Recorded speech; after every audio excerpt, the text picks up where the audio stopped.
유다의 왕 시드기야, 그 시드기야가 왕인 그 시절에 예레미야가 그 왕을 향해서 하나님께서 주신 그 말씀을 선지자로서 그 말씀을 선포했단 말입니다. 그렇게 되었을 때 경건한 삶을 살아가고 있고 하나님을 경외하는 그러한 왕이었다면 이제 정말 남유다가 그 나라의 그런 흥망성쇠가 정말 바뀌었을지도 모르는 일이라고 할 수가 있겠습니다. 왜 그러냐면 이 선지자를 통해서, 예레미야 선지자를 통해서 하나님께서는 이 시드기야 왕에게 말씀을 주셨습니다. 어떤 말씀이었냐면 바벨론을 통해서 남유다에 행행하고 있는 그 우상숭배와 불순종 그리고 그 범죄들을 하나님께서 심판하시게 되면 예루살렘이 멸망할 것이요 그리고 시드기야는 패망할 것이다. 그러한 말씀을 이 시드기야 왕에게 전했단 말입니다. 그렇게 되니까 이 왕은 어떻게 되겠습니까? 그 사람이 진정으로 경건한 삶을 살아가고 있고 여호와를 두려워하는 경외하는 삶을 살고 있었다면 이 말씀을 아멘으로 받고서 그러한 선정을 베풀고 그리고 그 나라가 부강해지고 그 나라를 지켜가기 위해서 이 하나님께 기도하며 나아갔을 것입니다. 그러나 이 시드기야는 그렇게 하지 않았습니다. 반대로 하였죠. 이 예레미야를 시위대 그 감옥에 가두어 버리는 그러한 우를 범하게 되는 것입니다. 그러면은 하나님께서는 이 예레미야를 통해서 그토록 남유다에 대한 그 하나님의 사랑을 표현했지만 결국은 이 시드기야 왕 한 사람으로 인해서 어떻게 됐습니까? 결국 남유다는 바벨론에 의하여 결국 망하고 맙니다. 이것은 무엇을 말씀하시는 것이냐면 우리가 태초에 창조 때 그 저희들 창세기에 보면은 결국은 한 사람에 의해서 우리 온 인류 전체에 죄가 들어오듯이 이렇게 하나님의 말씀에 순종하지 않은 시드기야 왕에 의해서 남유다는 물론 그때의 백성들도 배교하고 우상숭배하고 불순종하고 범죄하였지만 그러나 예레미야를 통해서 하나님께서 그 시드기야에게 말씀하여 주신 그 까닭은 무엇이냐면 돌이켜 회복하면 모든 것을 이제 9절에서 그 말씀들이 다 나옵니다만 그 말씀 다 사하여 주시겠다는 그 하나님의 약속의 말씀이었음에도 불구하고 지켜지지 않았고 불순종하였기 때문에 결국 남유다는 바벨론에서 망하게 됩니다. 그래서 여호와께의 말씀이 그에게 두 번째로 임하니라 이렇게 말씀하고 있습니다. 첫 번째도 이 예레미야가 비슷한 내용으로 거의 흡사한 내용으로 그 하나님의 말씀을 선포하지만 결코 따르는 자가 없었단 말입니다. 그렇게 되니까 이 2절에서는 일을 행하시는 여호와 그것을 만들며 성취하시는 여호와 그의 이름을 여호와라 하는 이가 이와 같이 일시도다. 이 본문 말씀 2절의 이 말씀은 어떤 것이냐면 모든 것은 하나님께서 주관하신다는 말씀입니다. 어떠한 일이 행하여지고 어떠한 그것이 한 나라가 흥망성쇠를 거듭하는 그 모든 것들이 한 개인의 인생사도 마찬가지인 것입니다. 주신 이도 여호와요 가져가신 이도 여호와라고 말씀하셨습니다. 우리의 모든 삶의 모든 부분들을 결국은 여호와 하나님께서 주관하고 계신다는 그러한 말씀을 2절에서 하여 주고 계시는 것입니다. 그래서 우리는 지금 제가 남겨진 자의 소망으로 기도하는 삶이라는 주제를 잡은 이유가 이것입니다. 지금 이 시대에 바로 이 앉아 계시는 여러분들께서는 남겨진 자의 삶을 살아가고 계시는 것입니다. 그러면 남겨진 자의 삶을 살아가는 이 사람은 어떤 삶을 살아가야 될 것인가? 오늘의 이 본문 말씀들을 통해서 그 진리를 찾아가시고 그 진리가 내 삶으로 고백되어지는 그런 하나님의 은혜가 머무르기를 축원드립니다. 3절에서는 우리에게 너무나 익숙한 그런 하나님의 말씀입니다. 부르짖으라 내가 내게 응답하겠고 내가 알지 못하는 크고 은밀한 일을 보여줄 것이다 말씀하십니다. 그런데 첫 번째 3절의 첫 말씀이 무엇입니까? 부르짖으라. 부르짖으라. 에레미야서 29장 12절에서 14절의 말씀을 보면 부르짖으며 기도하라 말씀하셨습니다. 그러면 내가 듣겠다고 말씀하시고, 그리고 온 마음으로 나를 찾았을 때 하나님께서는 내가 만나주리라 말씀하셨습니다. 그리고 나중에 14절의 말씀에서는 포로 중에 있는 너희들을 내가 회복하여 돌아오게 하시겠다는 그러한 언약의 말씀을 하여 주고 계시는 것입니다. 그러면 무엇이냐면 부르짖었을 때 온 마음을 다하여 하나님을 찾고 하나님을 부르짖는 그러한 기도를 하였을 때 하나님께서는 어떻게 하시겠다고 말씀하십니까? 응답하시겠다는 말씀입니다. 여러분께서 지금 마음 가운데 그리고 삶 가운데서 하나님을 향하여 하나님의 뜻과 마음을 헤아리며 기도하는 기도 제목이 있습니까? 지금 이 순간 마음 가운데서 하나님께 부르짖으시오. 그러면 하나님께서 이 순간 응답하여 주실 것입니다. 아멘. 왜? 하나님께서는 여러분을 사랑하시고 그 여러분을 사랑하셨기 때문에 독생자 예수 그리스도를 아무런 값없이 대값없이 여러분에게 은혜의 선물로 주셨습니다. 그렇게 해서라도 여러분을 살리고 싶으셨던 것입니다. 죄로부터 예방되고 죄악으로부터 벗어날 수 있는, 그리하여 진정한 하나님의 나라 천국 백성의 삶을 살아갈 수 있게 하시기 위하여 하나님께서는 이렇게 구약에서부터 신약에 이르기까지 말씀하여 주고 계시는 것입니다. 부르짖으라 그러면 내가 그에게 응답하겠고 크고 은밀하고 놀라운 일들을 너희 눈으로 똑똑히 보게 하여 주시겠다고 약속하여 주시는 것입니다. 명령이 아니라 바로 가장 좋은 것으로 우리에게 주시겠다는 하나님의 약속의 말씀으로 받으시는 여러분이 되기를 축원드립니다. 4절의 말씀을 보면 이스라엘 하나님 여호와께서 말씀하십니다. 우리가 이 성읍에 가옥과 유다 왕궁을 얻어서 갈대아인의 참호와 칼에 대항하여, 이것은 어떤 말씀이냐면 우리의 경험과 지식과 우리의 노력을 말씀하여 주는 것입니다. 우리가 아무리 우리가 가지고 있는 재능과 능력과 힘으로 어떤 것을 이루어 가려고 할지라도 경영하시는 이는 하나님이신 것입니다. 모든 것은 하나님이 이루어 가시고 모든 것은 하나님의 섭리하에 있음을 말씀하여 주는 것입니다. 그래서 우리는 우리의 입술로 고백할 수밖에 없습니다. 하나님, 저는 아무것도 아는 것이 없습니다. 하나님 아버지, 저는 아무것도 할 수 없습니다. 그러나 하나님께서 나와 함께 하시다면, 성령 하나님께서 나와 함께 하실 때는 나는 어떤 것도 능이다 할 수가 있습니다. 고백하는 여러분의 입술이 되기를 축원드립니다. 5절의 말씀을 보시게 되면 사울에 하였으나 내가 나의 노여움과 분함으로 그들을 죽이고 그들의 시체로 이성을 채우게 하였나니 이는 그들의 모든 악행으로 말미암아 나의 얼굴을 가리어 이성을 돌아보지 아니하였음이라. 하나님께서도 우리 남유다라 그 구체적인 예를 들자면 그 시드기야 왕이나 그 백성들의 그 불순종과 그리고 그 우상 숭배하는 그들의 범죄를 바라보셨을 때, 그들의 악행을 바라보셨을 때 하나님께서는 결코 용서할 수가 없었습니다.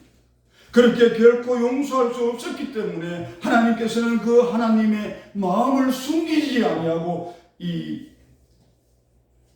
5절에서 말씀하여 주시는 것입니다. 내 노여움과 분함으로 그들을 다 죽이고 그 시체로 이 성을 다 채워버리겠다고, 그렇게까지 하나님께서는 분노하셨고 그리고 그 노여하신 그 말씀을 이 5절에서는 말씀하여 주고 계시는 것입니다.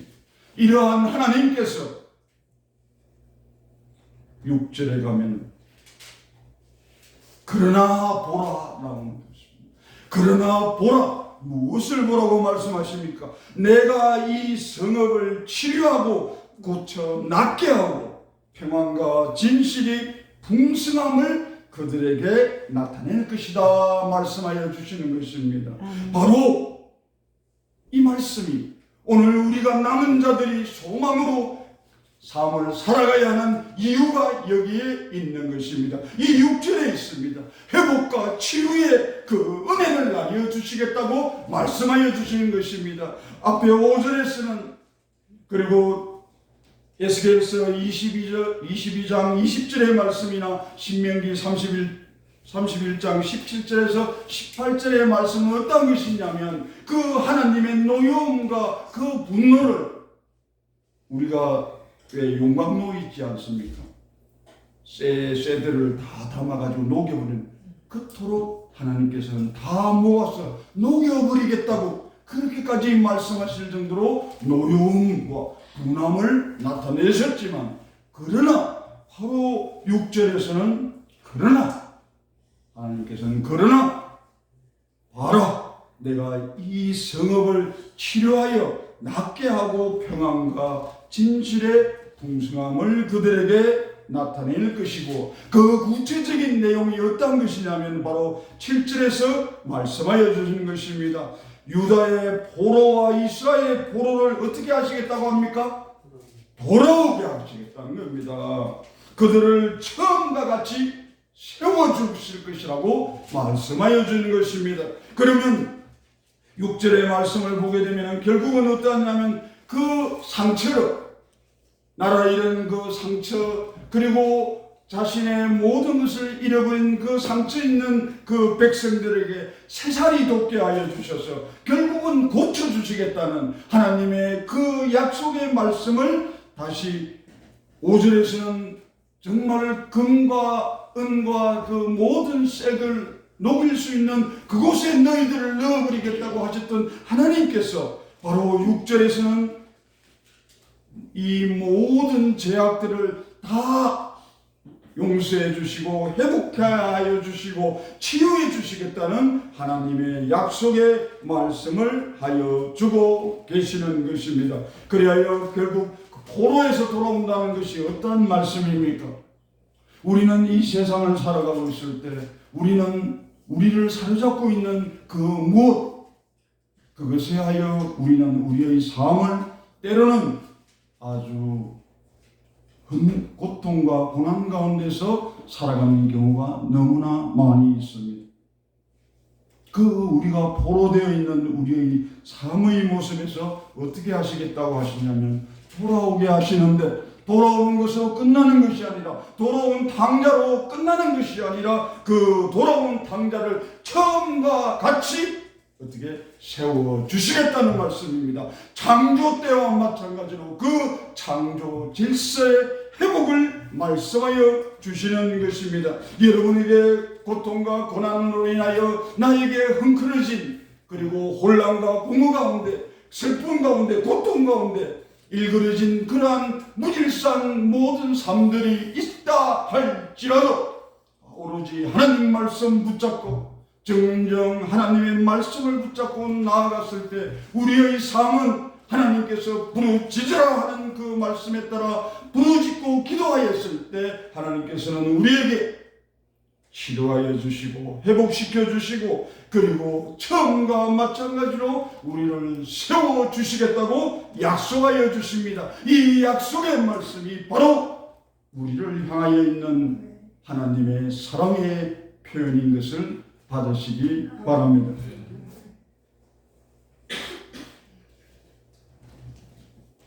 (8절의) 말씀에서는 이제 우리 주 예수 그리스도께서 이 땅 가운데 오셔서 또 우리의 모든 죄를 도말하시고 십자가에 부활하시고 우리에게 보내주신 성령 하나님께서 우리와 함께 하시면서 모든 죄악을 사하여 주시겠다는 하나님의 그 약속의 말씀이 8절에 단 3줄로서 너무나 잘 표현이 되어 있습니다. 내가 그들을 내게 범한 그 모든 죄악에서 어떻게 하시겠다고 하십니까? 정하게 하여 주시고 깨끗하게 하고 성결하게 하여 주고 순결한 그러한 영은 살아있는 영으로 하나님께서 인정하여 주시겠다는 그러한 말씀을 하여 주고 계시는 것입니다. 그리고 내게 범한 모든 죄악을 어떻게 하시겠다? 사하여 주시겠다. 용서하여 주시겠다. 그런데 우리가 죄를 지었습니다. 우리는 죄인입니다. 그러한 죄인이었을 때 우리는 하나님의 말씀을 통하여 우리가 진정으로 참으로 회개하는 심령이 되었을 때 그 가난한 심령 가운데 하나님께서는 우리에게 천국을 허락하여 주시는 것입니다. 때로는 교회를 다니지 않는 분들과 가끔씩 대화를 하다 보면 그분들은 이런 말씀을 합니다. 아, 내가 어떻게 그러한 성스러운 곳에 그런 곳에 나 같은 죄인이 어떻게 가냐고. 그래서 나는 교회 가기가 두렵다. 뭐 그러한 말씀을 하시는 분도 간혹 있습니다. 그럴 때 우리는 이 말씀을 그분들에게 전해줄 수 있는 것입니다. 하나님께서는 예수 그리스도가 우리를 이 땅 가운데 우리를 만나러 오셨을 때 우리가 의인이었을 때 만나러 오셨습니까? 죄인이었을 때 만나러 오셨습니다. 너희가 죄인이었을 때 내가 너희를 만나러 온 것입니다. 우리가 죄인이었고 그 죄인이었을 때 우리의 그 죄를 대신하여 주기 위해서 대신하여 주는 그러한 상의 모습을 그 본보기를 예수 그리스도께서는 우리에게 보여주셨던 것입니다. 그로 인하여 우리는 성령 하나님 그 성령 하나님과 상호 내주하며 그 성령 하나님의 능력으로 말미암아 모든 것을 이기며 모든 것을 승리하며 살아갈 수가 있게 된 것입니다. 지금 이 순간 여러분의 마음 가운데 아픔이 있고 슬픔이 있고 패배가 있고 낙심이 있고 실망이 있다면 이제 하나님 전으로 한 번 더 달려 나아가시기를 권면드립니다. 하나님께서는 기다리고 계십니다. 사랑의 하나님께서는 긍휼하심으로 인내하시며 우리를 기다려주고 계십니다.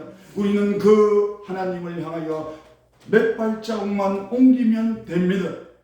한 발자국 옮길 때마다 하나님께서는 더 활로 그 강한 오른손으로 우리를 붙잡아 줄 것입니다.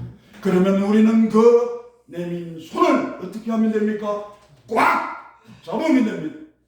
그러면 우리는 살아납니다.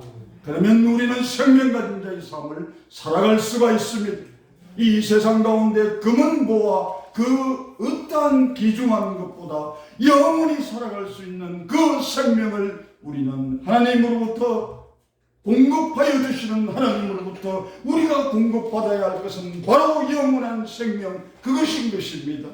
오늘 그 말씀을 9절에서 말씀하여 주는 것입니다. 이 성읍이 세계 열방 앞에서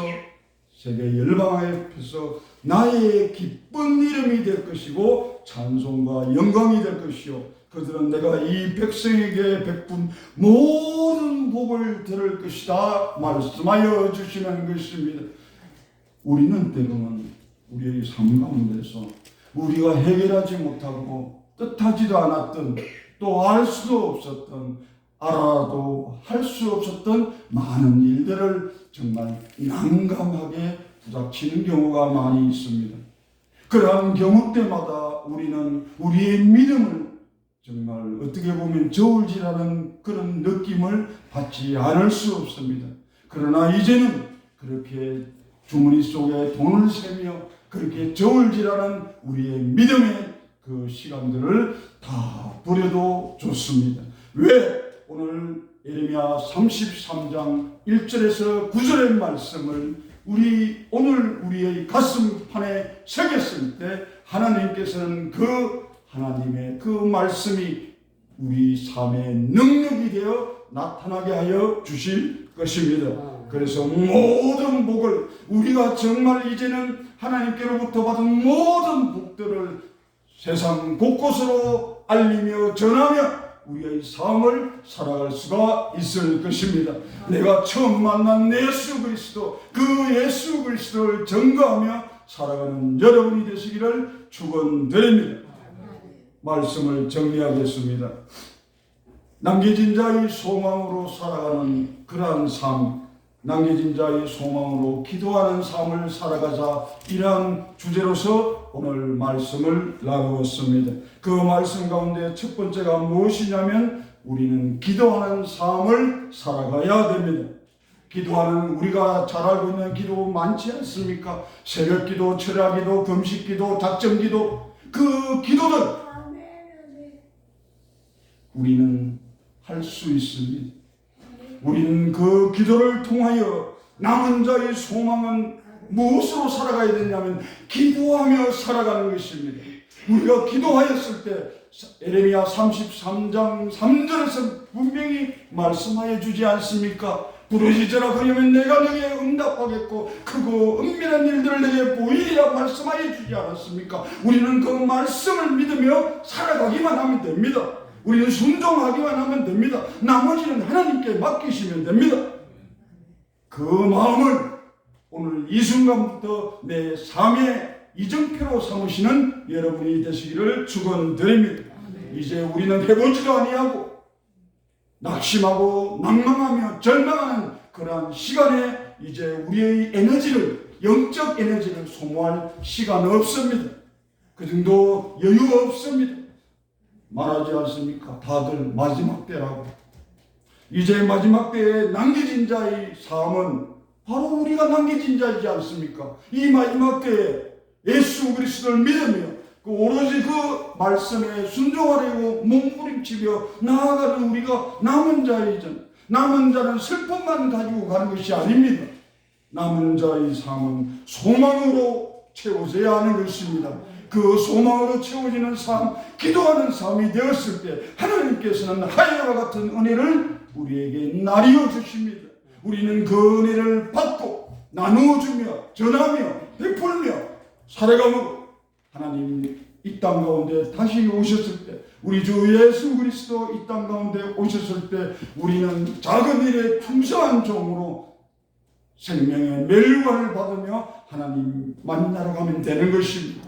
그날까지 우리는 그 믿음의 길을 경주하여야 됩니다. 저 믿음의 호렙산을 숨이 차고 때로는 숨이 끊어질 것 같고 힘들고 아프고 그렇게 낭망되는 일이 있다 할지라도 그보다 더 크신 우리 주 하나님을 믿으며 우리의 삶을 살아나갈 때 하나님께서는 분명하게 말씀하셨습니다.